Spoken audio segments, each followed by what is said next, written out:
Chapter 6. Scary Stories. As I sat in my room trying to concentrate on the third act of Macbeth, I was really listening for my truck. I would have thought, even over the pounding rain, I could have heard the engine's roar, but when I went to peek out the curtain, again, it was suddenly there. I wasn't looking forward to Friday, and it more than lived up to my non-expectations. Of course, there were the fainting comments. Jessica especially seemed to get a kick out of that story. Luckily, Mike had kept his mouth shut, and no one seemed to know about Edward's involvement. She did have a lot of questions, though. About lunch, though. Sorry. So what did Edward Cullen yesterday? Jessica asked in trigonometry. I don't know, I answered truthfully. He never really got to the point. You look kind of mad, she fished. Did I? I kept my expression blank. I've never seen him sit with anyone but his family before. That was weird. Weird, I agreed. She seemed annoyed. She flipped her dark curls impatiently. I guess she had been hoping to hear something that would make a good story for her to pass on. The worst part about Friday was that, even though I knew he wasn't going to be there, I still hoped. When I walked into the cafeteria with Jessica and Mike, I couldn't keep from looking at his table, where Rosalie, Alice, and Jasper sat talking heads close together. I couldn't stop the gloom that engulfed me as I realized I didn't know how long I would have to wait before I saw him again. At my usual table, everyone was full of our plans for the next day. Mike was animated again, putting a great deal of trust in the local weatherman, who promised sun tomorrow. I'd have to see that before I believed it. But it was warmer today, almost 60. Maybe the outing wouldn't be completely miserable. I intercepted a few unfriendly glances from Lauren during lunch, which I didn't understand until we were all walking out of the room together. I was right behind her, just a foot from her slick silver blonde hair, and she was evidently unaware of that. Don't know like Bella, she sneered my name. Doesn't just sip the Collins from now on. I heard her muttering to Mike. I never noticed what an unpleasant nasal voice she had, and I was surprised by the malice in it. I really didn't know her well at all, certainly not well enough for her to dislike me, or so I thought. She's my friend, she sits with us, Mike whispered back loyally, but also a bit territorially. I paused to let Jess and Angela pass me. I didn't want to hear anymore. That night at dinner, Charlie seemed enthusiastic about my trip to La Push in the morning. I think he felt guilty for leaving me home alone on the weekends, but he'd spent too many years building his habits to break them now. Of course, he knew the names of all the kids going, and their parents, and probably their great-parents too. He seemed to approve. I wondered if he would approve of my plan to ride to Seattle with Edward Cullen. Not that I was going to tell him. Dad, do you know a place called Goat Rocks or something like that? I think it's south of Mount Rainier, I asked casually. Yeah? Why? I shrugged. Some kids were talking about camping there. It's not a very good place for camping. He sounded surprised. Too many bears. Most people go there during the hunting season. I murmured. Maybe I got the name wrong. I meant to sleep in, but an unusual brightness awoke me. I opened my eyes to see a clear yellow light streaming through my window. I couldn't believe it. I hurried to the window to check, and sure enough, there was the sun. It was in the wrong place in the sky, too low, and it didn't seem to be as close as it should be, but it was definitely the sun. Clouds ringed the horizon, but a large patch of blue was visible in the middle. I lingered by the window as long as I could, afraid that if I left, the blue would disappear again. The Indian's Olympic outfitter store was just north of town. I'd seen the store, but I never stopped there, not having much need for any supplies required for being outdoors over an extended period of time. In the parking lot, I recognized Mike's Suburban and Tyler's Sentra. As I pulled up next to their vehicles, I could see the group standing around in front of the Suburban. Eric was there, along with two other boys I had class with. I was fairly sure their names were Ben and Connor. Jessica was there, flanked by Angela and Lauren. Three other girls stood with them, including one I remembered falling over in gym on Friday. That one gave me a dirty look as I got out of the truck and whispered something to Lauren. Lauren shook out her corn silk hair and eyed me scornfully. So it was going to be one of those days. At least Mike was happy to see me. You came, he called delighted. And I said it would be sunny today, didn't I? I told you I was coming, I reminded him. We were just waiting for Lynn and Samantha. Unless you invited someone, Mike added. Nope, I lied lightly. Hoping I wouldn't get caught in the light, but also wishing that a miracle would occur and Edward would appear. Mike looked satisfied. Will you ride in my car? It's Saturday, least one to an event. Sure. He smiled blissfully. It was so easy to make Mike happy. You can have shotgun, he promised. I hid my chagrin. It wasn't as simple to make Mike and Jessica happy at the same time. I could see Jessica glowering at us now. The numbers worked out in my favor, though. Lee brought 2 extra people, and suddenly every seat was necessary. I managed to rest Jess in between Mike and me in the front seat of the Suburban. Mike could have been more graceful about it, but at least Jess seemed appeased. It was only 15 miles to La Push from Forks, with gorgeous dense green forests edging the road most of the way and the wide Quileute River snaking beneath it twice. I was glad I had the window seat. We rolled the windows down. The Suburban was a bit claustrophobic with 9 people in it, and I tried to absorb as much sunlight as possible. I'd been to the beaches around La Push many times during my Forks summers with Charlie, so the mile-long crescent of First Beach was familiar to me. It was still breathtaking. The water was dark gray, even in the sunlight, white-capped and heaving to the gray rocky shore. Islands rose out of the steel harbor waters with sheer cliff sides, reaching to uneven summits, and crowned with austere, soaring firs. The beach had only a thin border of actual sand at the water's edge, after which it grew into millions of large smooth stones that looked uniformly gray from a distance.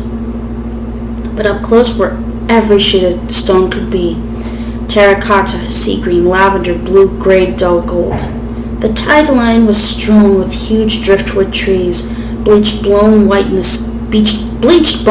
salt waves, some piled together against the edge of the forest fringe, some lying solitary just out of reach of the waves. There was a brisk wind coming off the waves, cool and briny. Pelicans floated on swells while seagulls and lone eagle wheeled above them. The clouds still circled the sky, threatening to invade at any moment, but for now, the sun shone bravely in its halo of blue sky. We picked our own way down to the beach, Mike leading the way to a ring of driftwood logs that had obviously been used for parties like ours before. There was a fire circle already in place filled with black ashes.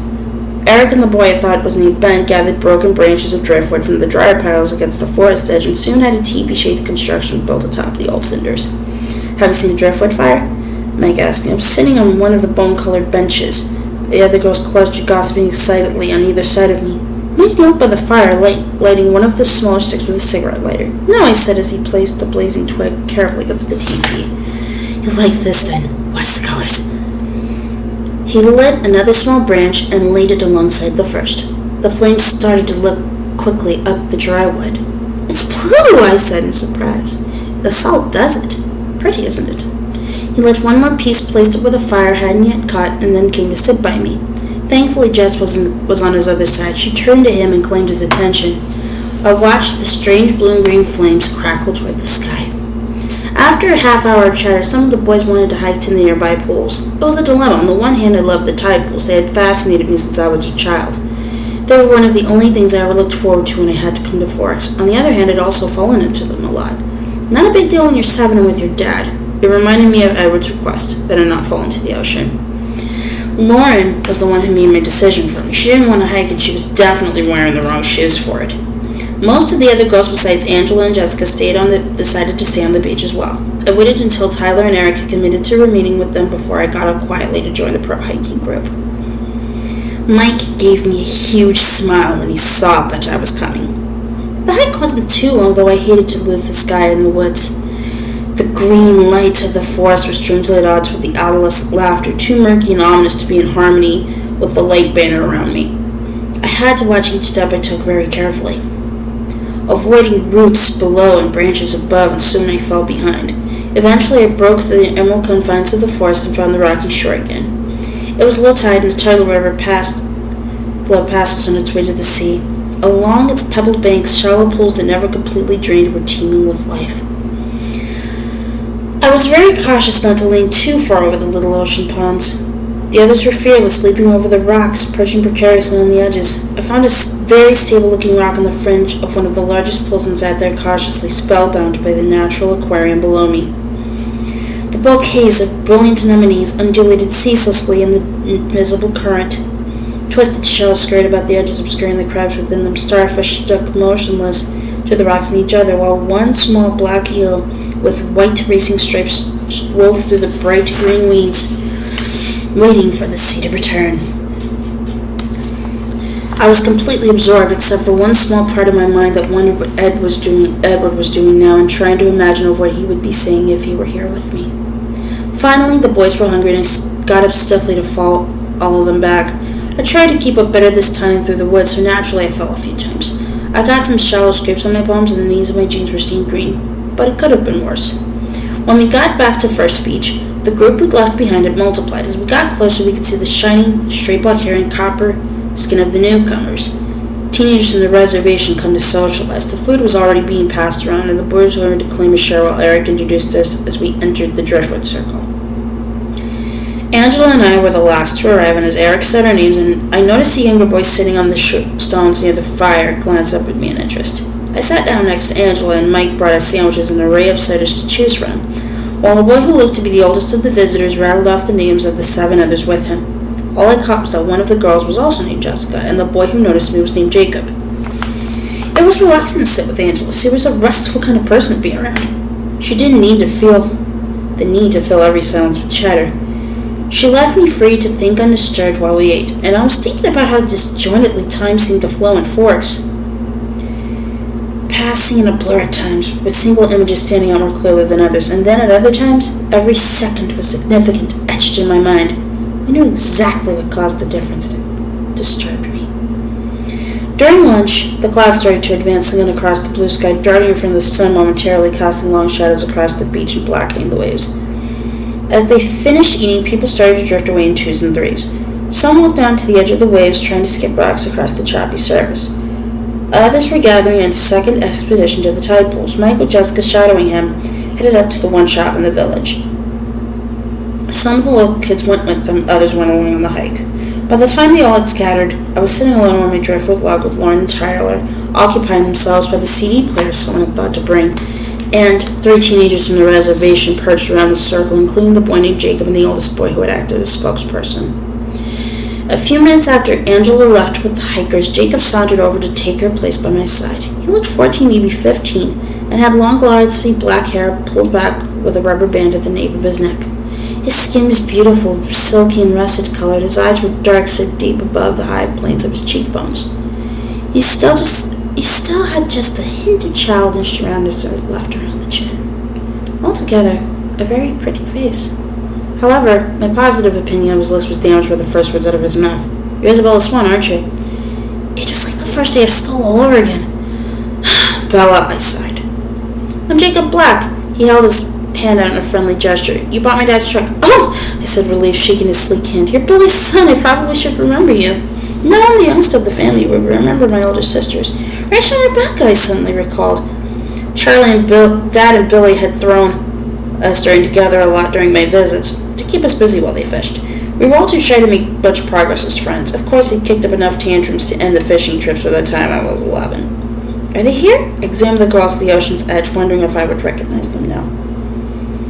"No," Jacob shook his head. "Rachel got a scholarship to Washington State, and Rebecca married a Samoan surfer. She lives in Hawaii now." "Married?" Wow, I was stunned. The twins were only a little over a year older than I was. "So, how do you like the truck?" "I love it. It runs great." "Yeah, but it's really slow." Charlie laughed. I was so relieved when Charlie bought it. My dad wouldn't let me work on building another car when we had a perfectly good vehicle right there.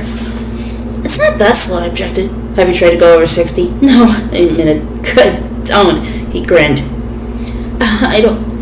I couldn't help grinning back. "It does great in a collision," I offered him my truck's defense. "I don't think a tank could take out that old monster," he agreed with another laugh. "So, you build cars?" I asked, impressed.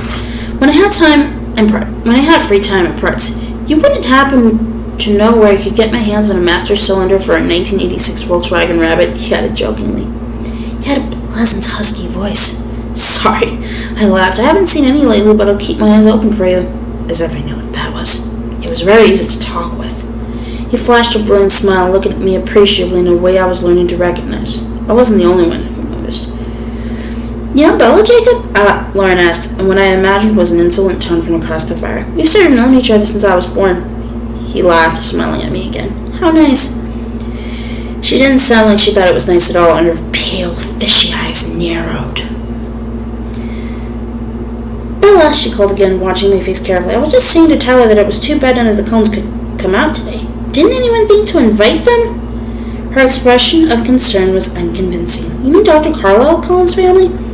the tall, older boy asked before I could respond, much to Lauren's irritation. He was really closer to a man than the boy, and his voice was very deep. Yes, you know them? She asked condescendingly, turning halfway toward him. The Cullens don't come here, he said in a tone that closed the subject, ignoring the question. Tyler, trying to win back her attention, asked Lauren's opinion on a CD he held. She was distracted. I stared at the deep voice, taken aback, but he was looking away toward the dark forest behind us. He said that the Cullens didn't come here, but his tone implied something more. That they weren't allowed, they were prohibited. His manner left a strange impression on me, and I tried to ignore it without my success.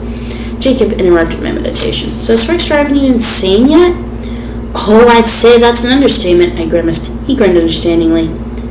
I was still turning over the brief comment on the Cullens, and I had a sudden inspiration.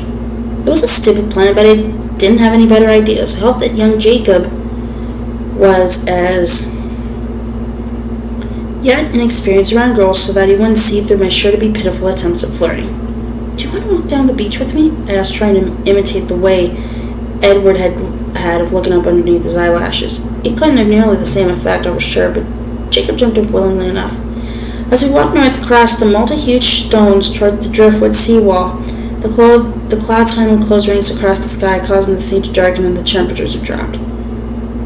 I shoved my hands deep into the pockets of my jacket. So you're what, 16? I asked, trying not to look like an idiot as I fluttered my eyes the way I'd seen girls do on TV. I just turned 15, he confessed, flattered. Really? My face was full of false surprise. I would have thought you were older. I'm tall for my age, he explained. Do you come up to forks much? I asked archly, as if I was hoping for a yes. I sounded idiotic to myself. I was afraid he would turn on me with disgust and accuse me of my fraud, but he still seemed flattered. Not too much, he admitted with a frown, but when I get my car finished, I can go up as much as I want after I get my license, he amended. Who was that other boy Lauren was talking to? He seemed a little old to be hanging out with us. I purposely lumped myself in with the youngsters, trying to make it clear that I preferred Jacob. That's Sam, he's 19, he informed me. What was that he was saying about the doctor's family? I asked innocently. The Cullens? Oh, they're not supposed to come onto the reservation. He looked away out toward James Island as he confirmed what I thought I heard in Sam's voice. Why not? He glanced back at me, biting his lip. Oops, I'm not supposed to say anything about that. Oh, I won't tell anyone.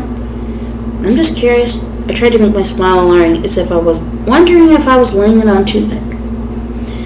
He smiled back, looking allured. Then he lifted one eyebrow, and his voice was even huskier than before. Do you like scary stories? He asked ominously. I love them, I enthused, making an effort to smolder at him. Jacob strolled to a nearby driftwood tree that had its roots sticking out like the attenuated legs of a huge pale spider. He perched lightly on one of the twisted roots while I sat beneath him on the body of a tree. He stared down at the rocks, a smile hovering around the edges of his broad lips. I could see he was going to try to make this good. I focused on keeping the vital interest I felt out of my eyes. Do you know any of our stories about where we came from? The Quiliots, I mean, he began. Not really, I admitted. Well, there are lots of legends, some of them claiming to date back to the flood. Supposedly the ancient Quiliots tied their canoes to the tops of the tallest trees in the mountain to survive like Noah on the Ark. He smiled. You showed me how little stock you put in the histories. Another legend claims that we descended from wolves, and that the wolves are our brothers still. The Skins tribe allowed to kill them. Then there are the stories about the cold ones.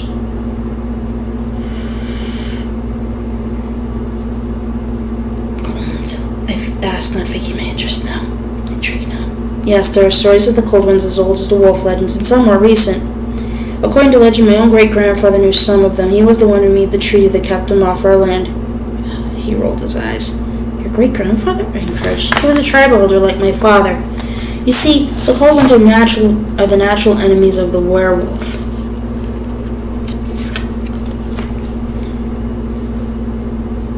Enemies of the wolf. Well, not the wolf really, but the wolves that turn into men like our ancestors. You would call them werewolves. Werewolves have enemies? Only one. I stared at him earnestly, hoping to disguise my impatience as admiration. So you see, Jacob continued, the cold ones are traditionally our enemies, but this pack that came to our territory during my great-grandfather's time was different.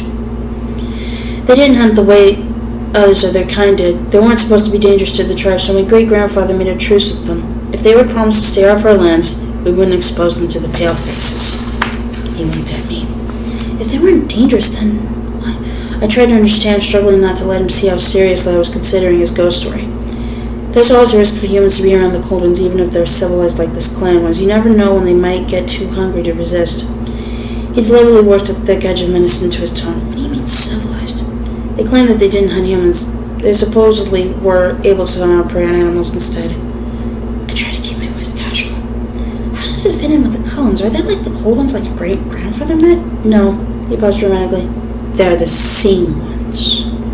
He must have thought the expression on my face was fear inspired by his story.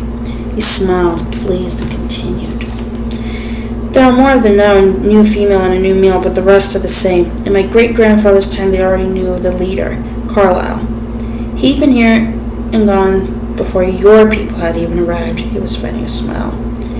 And what are they? I finally asked. What are the cold ones?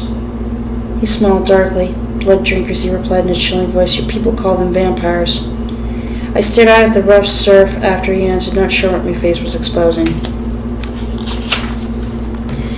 You have goosebumps. He laughed delightedly. You're a good storyteller, I complimented him, still staring into the waves. Pretty crazy stuff, though, isn't it? No wonder my dad didn't want us to talk about it to anyone. I couldn't control my expression not to look at him yet. Don't worry, I won't give you away. I guess I just violated the treaty. He laughed. I'll take it to the grave, I promised, and then I shivered. Seriously, though, don't say anything to Charlie. He was pretty mad at my dad when he had said that some of us weren't going to the hospital since Dr. Cullen started working here. I won't, of course not. So do you think we're a bunch of superstitious natives or what? He asked in a playful tone, but with a hint of worry. I still hadn't looked away from the ocean. I turned and smiled at him as normally as I could. No, I think you're very good at telling scary stories, though. I still have goosebumps. See? I held up my arm. Cool, he smiled. And then the sound of the beach rays clattering against each other warned us that someone was approaching. Her head stepped up at the same time to see Mike and Jessica, about 50 yards away, walking toward us. There you are, Bella, Mike called in relief, waving his arm over his head. Is that your boyfriend? Jacob buzzed, loaded by the jealous edge of Mike's voice. I was surprised it was so obvious. No, definitely not. I was tremendously grateful to Jacob and eager to make him as happy as possible. I winked at him carefully, turning away from Mike to do so. He smiled, elated by my inept flirting. So, when I got my license, he began. You should come see me in Forks. We could hang out sometime. I felt as guilty as I said this, knowing that I'd used him, but I really did like Jacob. He was someone I could easily be friends with. Mike had reached us now, with Jessica a few paces back. Still, I could see his eyes appraising Jacob and looking satisfied at his obvious youth. Where have you been? He asked, so the answer was right in front of him. Jacob was telling me some local stories I volunteered. It was really interesting. I smiled at Jacob warmly and he grinned back. Well, Mike paused, carefully reassessing the situation as he watched our camaraderie. We're packing up. It looks like it's going to rain soon. We all looked up at the glowing sky. It certainly did look like rain. Okay, I jumped up. I'm coming. It was nice to see you again, Jacob said, and I could tell he was taunting Mike just a bit. It really was. Next time Charlie comes down to see Billy, I'll come too, I promised. His grin stretched across his face. That would be cool. And thanks, I added earnestly. I pulled up my head as we tramped across the rocks toward the parking lot. A few drops were beginning to fall, making black spots on the stones where they landed. When we got to the Suburban, the others were already loading everything back in. I crawled into the back seat by Angela and Tyler, announcing that I'd already had my turn in the shotgun position. Angela stared out the window at the escalating storm, and Lauren twisted around in the middle seat to occupy Tyler's attention, so I could simply lay my head back on the seat and close my eyes and try very hard not to think.